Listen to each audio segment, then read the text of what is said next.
Hello जी, good morning आप सभी को। Welcome to my blog. और ये देखिए कितना प्यारा मॉर्निंग व्यू है यहाँ पे। और मैं यहाँ पे खुद का सेल्फ केयर करती हुई घर के सारे काम करने के बाद हम जैसी हाउस वाइफ का यही होता है कि हमें जो टाइम मिलता है ना उसमें हम पढ़ाई करना स्टार्ट कर देते हैं। मैं आप लोगों को बता दूं कि मैं बीपीएससी टीआरई की तैयारी कर रही हूँ एग्ज़ाम की। तो ये देखिए न्यूज़ आ चुका है कि 19-20 से मतलब नोटिफिकेशन आ जाएगा अप्रैल में। और अप्रैल मई के बीच में भी नोटिफिकेशन आएगा तो फॉर्म फिल करना है। और आप लोगों को पता ही है कि सितंबर में एग्ज़ाम डेट आ चुका है। और मैं यहाँ पे सिलेबस के अकॉर्डिंग अपनी तैयारी करती हुई तो मैं यहाँ पे अभी इंग्लिश लिटरेचर पढ़ रही हूँ। मैं 6 to 8 और 9 to 10 दोनों के लिए एलिजिबल हूँ। मेरा सीटेट भी क्वालिफाई है और बिहार एस्टेट भी क्वालिफाई है। मैं यहाँ पे इंग्लिश लिटरेचर की क्लास कर रही हूँ। यहाँ पे मैं ये जो राजवीर सर हैं यहाँ पे यूट्यूब चैनल पे इनका है लिटरेचर लवर्स। अगर कोई इंग्लिश पढ़ना हो, अगर किसी को इंग्लिश लिटरेचर, तो यहाँ पे इनकी क्लासेस आप देख सकते हो, बहुत अच्छा पढ़ाते हैं। मैं इनको आपको कहूँगी कि हाँ इनकी क्लास आप पढ़िए अगर आपको इंग्लिश लिटरेचर पढ़ना है तो। मैं साथ में क्लास भी करती रहती हूँ, नोट्स भी बनाती रहती हूँ, नोट्स का रिवीजन भी करती रहती हूँ क्योंकि बाद में ना टाइम नहीं मिलता है। और इसके बाद मैं देखिए ग्रामर पढ़ रही हूँ क्योंकि ग्रामर तो सभी में आने हैं, सारे एग्ज़ाम्स में ग्रामर आते रहते हैं। ग्रामर तो मैं रानी मैम से पढ़ती हूँ अक्सर। तो मैं यहाँ पे पढ़ रही हूँ वोकैब रानी मैम से। मैं यहाँ रिवीजन कर रही हूँ, पहले मैंने कुछ नोट्स बनाए हुए हैं। देखिए टाइम आपके पास यही है, आप लोग पढ़ना स्टार्ट कर दीजिए। बिहार टीआरई का डेट आ चुका है एग्ज़ाम। अगर एग्ज़ाम डिले भी होता है तो कोई दिक्कत नहीं है, लेकिन मुझे जहाँ तक लगता है कि एग्ज़ाम जो डेट है डिले नहीं होगा। तो आप लोग तैयारी में जुट जाइए एकदम। ये समझिए कि ये आपका लास्ट है एकदम। पूरी जी जान लगा के पढ़ाई कीजिए। आप सारा टाइम जो भी आपको मिलता है ना, आप पढ़ाई पे ध्यान दीजिए। गर्ल्स के लिए मैं ये स्पेशली बोलना चाहूँगी कि आप सब कुछ छोड़ छाड़ के इस समय अपनी पढ़ाई पे फोकस कीजिए क्योंकि बाद में ना कुछ भी काम नहीं आने वाला है। आपने अगर एग्ज़ाम क्वालिफाई कर लिया, आपका जॉब लग गया, तो आप सब कुछ कर सकते हो जो आप सोच रहे हो कि नहीं होगा, तो आप लोग ये कर सकते हो।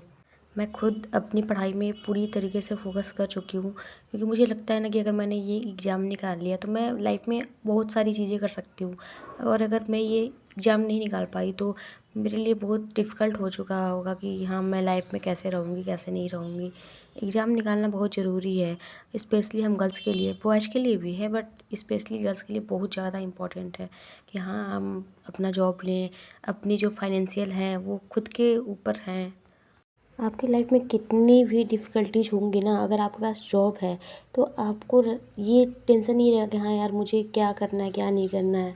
आपका जॉब आपके पास है तो आप कोई भी डिफ़िकल्टीज आएगी तो उसको आप कर सकते हो। एक्चुअली मेरी तबीयत नहीं सही है, मेरे गले में थोड़ा प्रॉब्लम है, तो फिर भी मैं वीडियो बना रही हूँ। तो आवाज़ के लिए थोड़ा सॉरी आप लोगों से क्योंकि मेरी आवाज़ क्लियर नहीं आ रही होगी।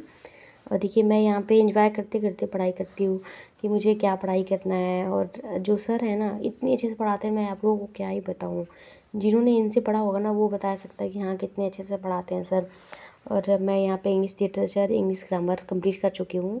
तो मैं हिस्ट्री भी पढ़ रही हूँ, साथ में जियोग्राफी भी पढ़ रही हूँ।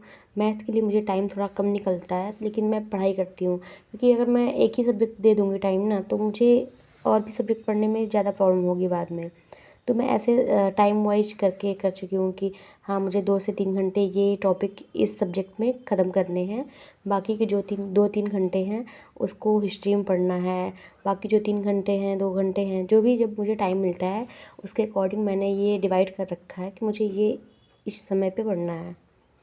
आप लोग भी पढ़ना स्टार्ट करिए, अभी से स्टार्ट करिए, बाद में टाइम नहीं मिलता है। बहुत लोग सोचते हैं कि बाद में पढ़ाई करेंगे, जब नोटिफिकेशन आ जाएगा फॉर्म फिल हो जाएगा तब पढ़ाई करेंगे। तो आप लोग ये सोचिए ना कि आपसे पहले भी बहुत सारे लोग पढ़ रहे हैं तो उनका एग्ज़ाम क्वालिफाई हुआ कि या आपका होगा, आप ये सोचिए। तो जो पहले से मेहनत करता है तभी तो होगा ना।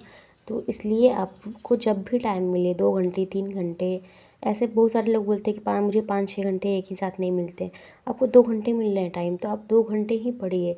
उसके बाद जो भी टाइम 1 घंटे निकल रहे हैं तो 1 घंटे पढ़िए। आप जब पढ़ोगे ना तो आपको खुद अच्छा लगने लगता है। अगर आप मेरी बात मानो, अगर आप आधे घंटे भी पढ़ लो ना मॉर्निंग में या कभी भी आपको जो टाइम मिलता है ना, तो स्पेशली मतलब आप ट्राई करिए कि मॉर्निंग में पढ़ाई करें आप। तो आधे घंटे पढ़ोगे ना तो आपके माइंड में ये रहेगा कि हाँ, मैंने आधे घंटे पढ़ाई किया है, मुझे और भी पढ़ाई करने हैं, मेरे ये चैप्टर बाकी है, मेरे ये टॉपिक्स कंप्लीट नहीं हैं अभी। तो आप पढ़ाई करोगे।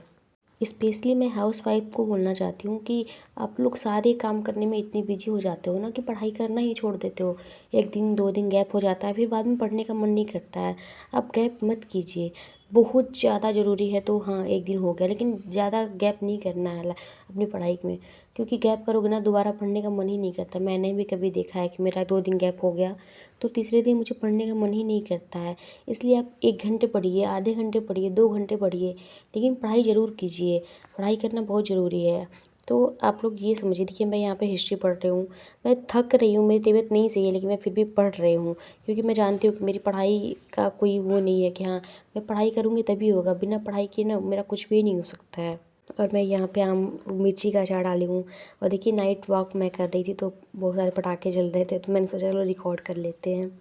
और मैं अपना नाइट वॉक करते करते इवनिंग में लेक्चर जो होते हैं ना उसको मैं रिवीजन कर लेती हूँ कि हाँ, मैंने क्या आज पढ़ा है। फिर मैं यहाँ देखिए नाइट स्टडी कर रही हूँ तो मेरे हस्बैंड मोमो लाए हैं। मैं यहाँ देखिए नोट्स रिवीजन कर रही हूँ। आप क्लास ले रहे हो वो ठीक है, बट आपको रिवीजन भी करना है।